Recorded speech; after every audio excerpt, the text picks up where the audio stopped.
who meet every year, usually at a very posh location, to discuss, well, who knows? Because, as you've seen, it's all very hush-hush. Guests include the likes of Henry Kissinger, the head of the IMF, and our very own Prime Minister, as well as Mr. Bowles. The PM joined them for this year's top-secret tete-a-tete, which was being held this weekend in the Watford. Sunny Watford.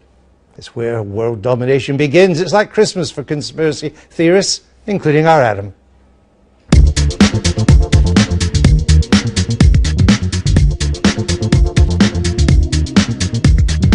The masters of the universe and their critics have spent the weekend at Watford's posh Grove Hotel for the annual Bilderberg meeting. Could that be the Prime Minister? Did George Osborne and Ed Balls share a ride? Is that the boss of Amazon or of Google?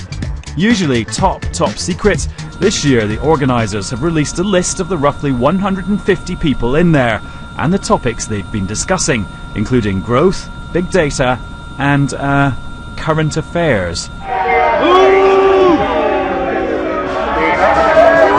The protesters outside accuse this group of everything, from climate change to coups, but they're mainly annoyed about the lack of transparency. The man in the middle of the crowd is Alex Jones, king of the conspiracy theorists. Are there any conspiracy theories out there that you think are just too nuts and are just too extreme about these guys? Yeah, I don't personally think they're extraterrestrials or anything like some people say. Scary stuff, but this protest seems more like a slightly weird party. It's just corporate megadeth, so we're here to destroy them all. Does something not feel right about this today? It's surrounded by a ring of steel and a big but fairly relaxed police presence, which Bilderberg veterans say is a big change. Well, I had a baptism of fire in 2009, just outside Athens, so I went along and tried to cover it and spent a week being arrested, rearrested.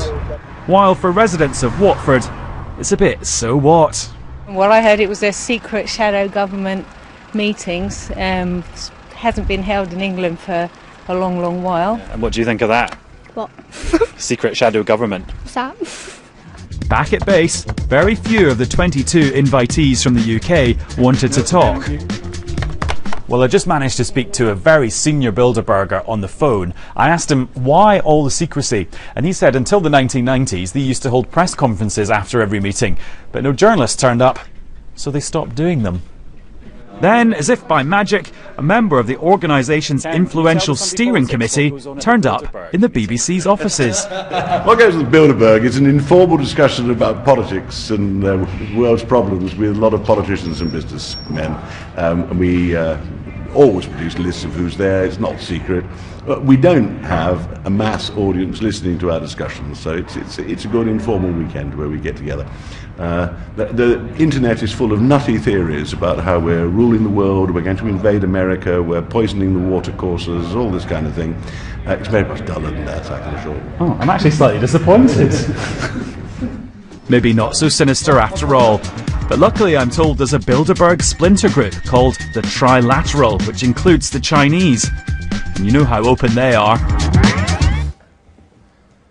That was Adam Fleming reporting from Watford. We've not seen him since. So if you see him, point him back here. We're joined by Alex Jones, an American shock jock. He's been campaigning for more openness at the Bilderberg conference. David Aronovich, who's always sniffy about conspiracy theories. He's a columnist for The Times. Alex Jones, you've been covering Bilderberg for a long time. What have you ever found out about it? In that piece you just played, there's nothing in the water. Hydrofluorosilicic acid in major Harvard studies has been causing a 7-fold increase in bone What's cancer. that got to do with Boom. Bilderberg? What have I discovered about Bilderberg? The Yeah. BBC was able to get the documents decades ago that they helped found the euro, which was actually a Nazi German plan to